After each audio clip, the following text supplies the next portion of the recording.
الرجیم بسم اللہ الرحمن الرحیم الحمد للہ رب العالمین والصلاة والسلام علی اشرف الانبیاء والمرسلین وعلی آلہ الطیبین الطاہرین لا سیما بقیت اللہ فی الارضین روحی وارواحنا لتراب مقدمہ الفدہ اما بعد قال اللہ تبارک وتعالی فی کتابہ بقیت اللہ خیر لکم ان کنتم تعلمون۔ ناظرین و سامعین کرام، السلام علیکم ورحمۃ اللہ وبرکاتہ۔ مہدویت شناسی کے حوالے سے ہماری گفتگو چل رہی تھی۔ گزشتہ ویڈیو میں ہم نے انتظار امام زمانہ عجل اللہ فرجہ الشریف کے حوالے سے چند رائز آپ کی خدمت میں پیش کرنے کی سعادت حاصل کی۔ آج کی اس ویڈیو میں جس موضوع کا ہم نے انتخاب کیا ہے وہ امام زمانہ عجل اللہ فرجہ الشریف کے ظہور کی شرائط اور علائم ہیں۔ ناظرین کرام، ملاحظہ فرمائیے کہ سب سے پہلے تو شرائط اور علائم کا فرق واضح ہونا چاہیے۔ ان دونوں میں فرق یہ ہے کہ شرائط ظہور کا ظہور کے متحقق ہونے پر براہ راست اثر ہے، اس طرح سے کہ اگر یہ شرائط متحقق ہوں گے تو ہی ظہور محقق ہوگا، اگر یہ شرائط فاقد ہوں تو ظہور کا ہونا بھی ممکن نہیں ہے۔ لیکن علائم اس طرح سے نہیں ہے، علائم کا ظہور کے اوپر براہ راست اثر نہیں ہے، یعنی کہ اگر علائم نہ ہو تو ظہور نہ ہو۔ بس شرائط اور علائم میں یہ بنیادی فرق ہے۔ اس کے بعد شرائط کے باب میں جب ہم وارد ہوتے ہیں تو ہم یہ دیکھتے ہیں کہ اللہ تعالیٰ نے اس عالم کو جب خلق کیا، اس عالم امکان کی جب خلقت کی تو ہر شے کو تابع اسباب قرار دیا، یعنی یہ عالم امکان اسباب کے تابع ہے۔ کوئی بھی شے متحقق نہیں ہوتی بغیر کسی علت کے، اور کوئی بھی واقعہ وقوع پذیر نہیں ہوتا بغیر کسی سبب کے۔ آپ ایک پھول کی مثال لے لیجئے، ایک پودے کی مثال لے لیجئے کہ جب ایک بیج بوتے ہیں اور جب بیج کو ایک زمین فراہم ہو جائے، ایک مناسب آب و ہوا فراہم ہو جائے، اسے پانی مہیا ہو جائے، تو تب ہی یہ بیج مرحلہ رشد و نمو میں داخل ہوتا ہے۔ وإلا اگر ایسا نہ ہو کہ اس بیج کو زمین مہیا نہ ہو، اس بیج کو وہ مناسب آب و ہوا مہیا نہ ہو، پانی برابر اس تک نہ پہنچے، تو یہ بیج رشد و نما کے اس مرحلے میں داخل نہیں ہو سکتا۔ تو اسی قاعدے کے تحت امام زمانہ کا ظہور بھی ہے، امام زمانہ کا ظہور بھی اس قاعدے سے مستثنیٰ نہیں ہے، یعنی امام زمانہ کے ظہور کے لیے بھی کچھ شرائط کا متحقق ہونا ضروری ہے کہ وہ شرائط جب متحقق ہو جائیں تو امام کا ظہور ہو۔ اب آپ دیکھ لیجئے کہ خود جب امام کے پاس یہ سوال پیش کیا جاتا ہے کہ امام کو کوئی شخص کہتا ہے کہ ہم نے سنا یہ ہے کہ جب امام مہدی عجل اللہ فرجہ الشریف ظہور فرمائیں گے تو تمام کے تمام امور ان کی منشا، ان کے مراد کے مطابق ہوں گے، یعنی تمام چیزیں خود بخود ان کے لیے مہیا ہو جائیں گی، تمام شرائط خود مہیا ہو جائیں گے۔ تو امام باقر علیہ السلام اس کے جواب میں فرماتے ہیں کہ ہرگز ایسا نہیں ہے، اس خدا کی قسم کہ جس کے قبضہ قدرت میں میری جان ہے، ہرگز ایسا نہیں ہے۔ اگر اس طرح سے ہوتا کہ کسی شخص کے لیے تمام امور خود بخود انجام پاتے تو رسول خدا کے لیے اس طرح سے ہوتا، وہ تمام شرائط رسول خدا کے لیے متحقق ہوتا۔ تو یہاں پر امام باقر علیہ السلام نے اس چیز سے منع کیا ہے کہ تمام شرائط خود بخود متحقق نہیں ہوں گے، بلکہ یہاں پر ممکن ہے کہ یہ شبہ ایجاد ہو، بس یہ امام کی یہ حدیث اس شبہ کا باعث نہ بنے کہ امام کی کوئی غیبی مدد نہیں ہوگی، یقیناً ہوگی، لیکن اس غیبی مدد سے ایسا نہیں ہے کہ رعایا اور امام کے منتظرین کی ذمہ داری بری ہو جائے، نہیں، بلکہ امام کے اس حدیث کا مفہوم یہ ہوگا کہ جہاں پر امام کی غیبی مدد ہوگی وہیں دوسری جانب منتظرین کی بھی کچھ ذمہ داریاں ہیں، ان پر کچھ ذمہ داریاں عائد ہیں کہ وہ زمینہ فراہم کریں گے، کچھ لوگ مہیا کریں گے، وہ زمینہ سازی کریں گے، راہیں ہموار کریں گے تاکہ یہ شرائط متحقق ہو جائیں اور اس کے بعد ہی امام کا ظہور ممکن ہوگا۔ بس امام کا ظہور بھی اس قاعدے سے مستثنیٰ نہیں ہے۔ اب جب شرائط کے باب میں آتے ہیں تو عموماً 4 شرائط کا ذکر کیا جاتا ہے. ان میں سے سب سے پہلی شرط منصوبہ بندی ہے. منصوبہ بندی کے باب میں وارد ہوتے ہوئے ہمیں 2 طرح کے منصوبہ بندی دیکھنے کو ملتی ہے. ایک منصوبہ بندی یہ ہے کہ ایک معاشرے میں جرم کا بول بالا ہے، ایک معاشرے میں لاقانونیت ہے، اس کو ختم کرنے کے لیے لشکر کا سہارا لیا جاتا ہے تاکہ اس کے اوپر کنٹرول پایا جائے. لشکر کا سہارا لے کر اس لاقانونیت کو ختم کیا جاتا ہے. اور منصوبہ بندی کی جب دوسری قسم کو دیکھتے ہیں تو یہ نظر آتا ہے کہ منصوبہ بندی کی دوسری قسم یہ ہے کہ ایک کامل قانون مہیا ہو، ایسا قانون کہ جو انسان کی تمام تر ضروریات کو پورا کرنے کا ضامن ہو، ایسا قانون کہ جو عدل و مساوات قائم کرنے کا ضامن ہو، ایسا قانون کہ جو امن و عاشتی کے قیام کا ضامن ہو. بس منصوبہ بندی 2 طرح سے ہو، اور یہ قانون یقیناً اسلام سے بڑھ کر ان تمام ضروریات انسانی، تمام ضروریات بشر کی کوئی ضمانت نہیں دے سکتا. یقیناً اسلام ہی ایسا قانون ہے کہ جو ان تمام تر چیزوں کی ضمانت دیتا ہے، اور اس قانون کو اجرا کرنے والا امام زمان جو اس قانون کا وارث ہے، جو اسلام کا وارث ہے، اور جو اس قانون کو اجرا کرنے والے ہیں.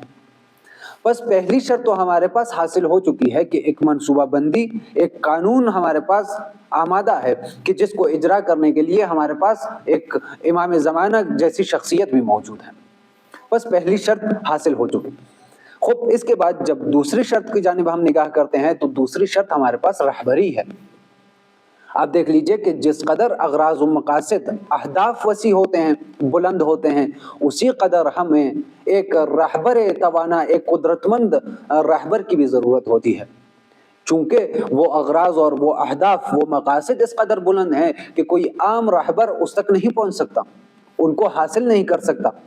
بس جب اسلام میں انسان کی تمام تر ضروریات کو پورا کرنے کے لیے قانون دیا گیا ہے تو اس ہدف تک پہنچنے کے لیے ایک ایسا رہبر موجود ہونا چاہیے کہ جو ان اغراض تک پہنچ بھی سکے، اور وہ یقیناً امام زمانہ کے علاوہ کوئی اور نہیں ہو سکتا. چونکہ امام زمانہ ہی اس زمانے میں ایک ایسی شخصیت ہے کہ جو تمام علوم پر احاطہ رکھتے ہیں، جو اللہ کے امر سے عالم بغیب ہیں، جو تمام علوم کو احاطے میں لیے ہوئے ہیں. اور اس کے اوپر دلیل کے طور پر اگر ہم پیش کرنا چاہیں تو رسول خدا صلی اللہ علیہ وآلہ وسلم کا وہ ارشاد ذیشان ہے کہ فرماتے ہوئے نظر آتے ہیں کہ مہدی تمام تر علوم کے وارث ہیں اور وہ تمام تر علوم پر احاطہ کیے ہوئے ہیں. تو یہاں پر رہبری کے لیے ایسا ہی شخص جو ہے صلاحیت رکھتا ہے، ایسا ہی شخص قابل ہے کہ اس کو رہبری دی جائے کہ وہ انسان کی تمام تر ضروریات کا ضامن ہو، وہ تمام تر ضروریات کو پورا کر سکے اور اس بلند اور اس وسیع ہدف تک پہنچنے میں مدد کر سکے. بس جب ہم ان 2 شرائط کو دیکھتے ہیں تو یہ دیکھتے ہیں کہ دونوں شرائط حاصل ہو چکی ہیں.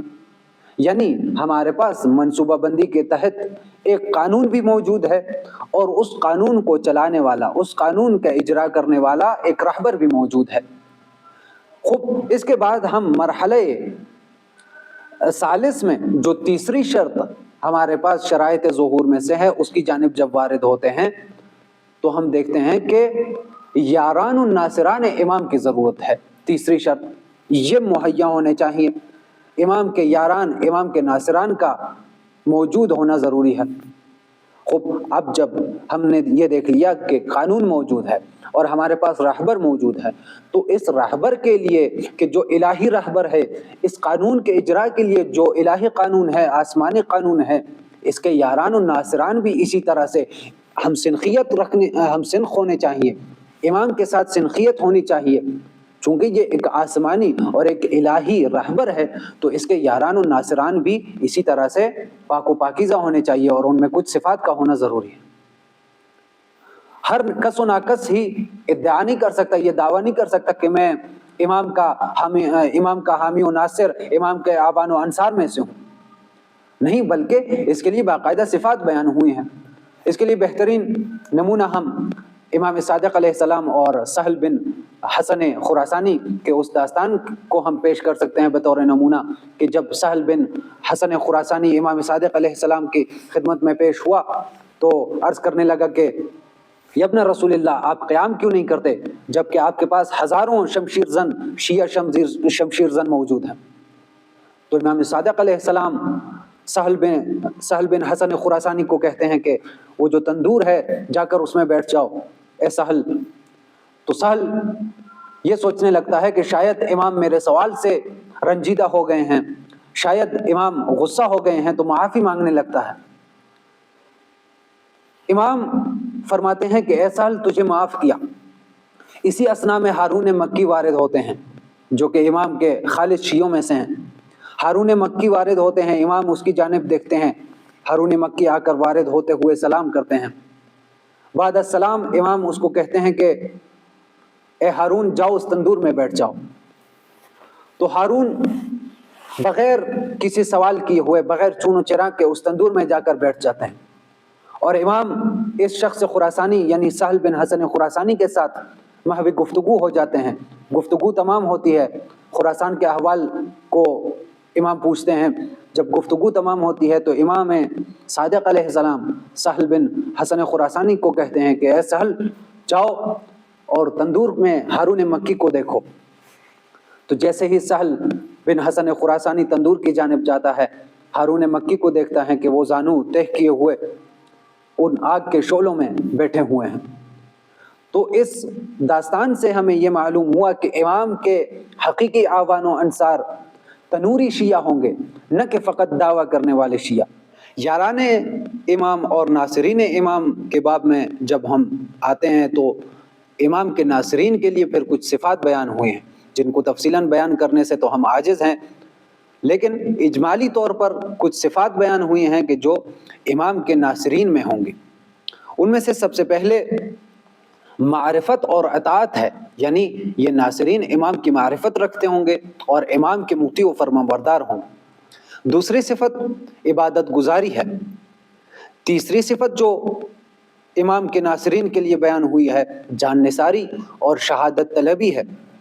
چوتھی صفت شجاعت اور دلیری ہے، یعنی امام کے اصحاب میں یہ صفات پائی جائیں گی کہ وہ شجاع اور دلیر ہوں گے۔ صبر و بردباری پانچویں صفت جو بیان ہوئی ہے کہ وہ صابر ہوں گے، بردبار ہوں گے۔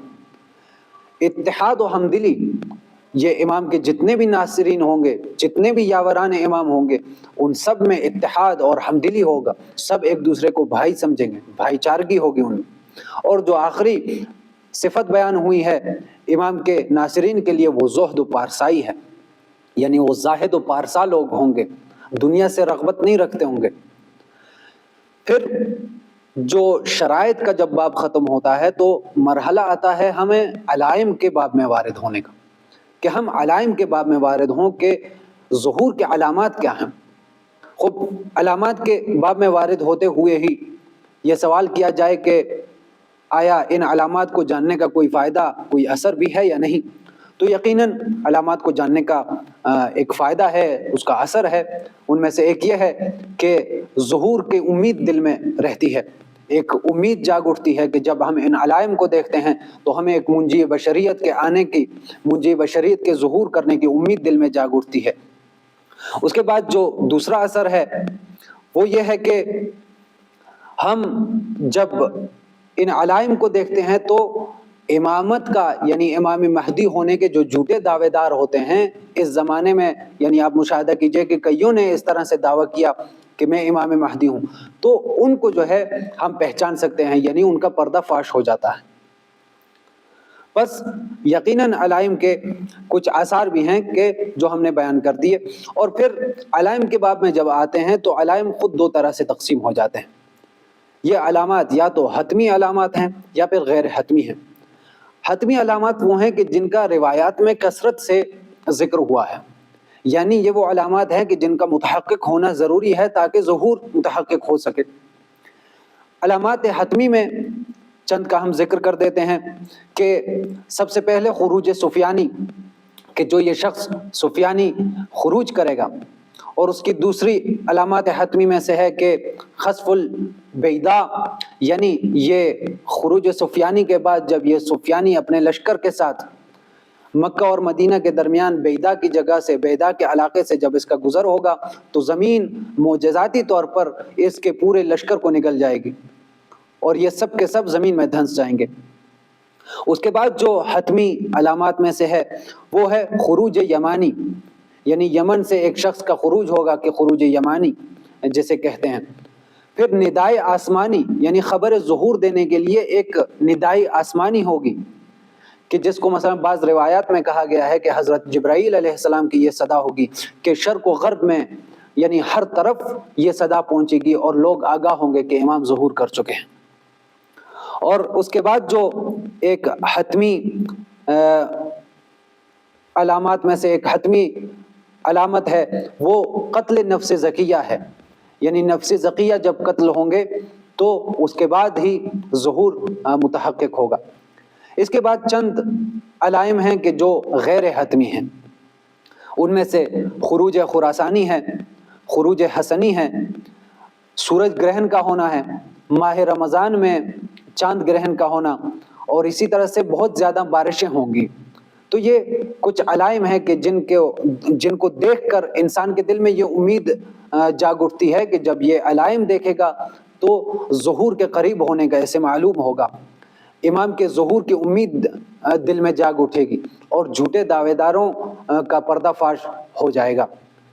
دعا گو ہیں کہ پروردگار ہمیں معارف مہدوی کو حقیقی معنوں میں جاننے کی توفیق عنایت فرمائے اور اپنے امام کے ظہور کے لیے زمینہ سازی کرنے کی توفیق عنایت فرمائے۔ وآخر الدعوانا ان الحمد للہ رب العالمین۔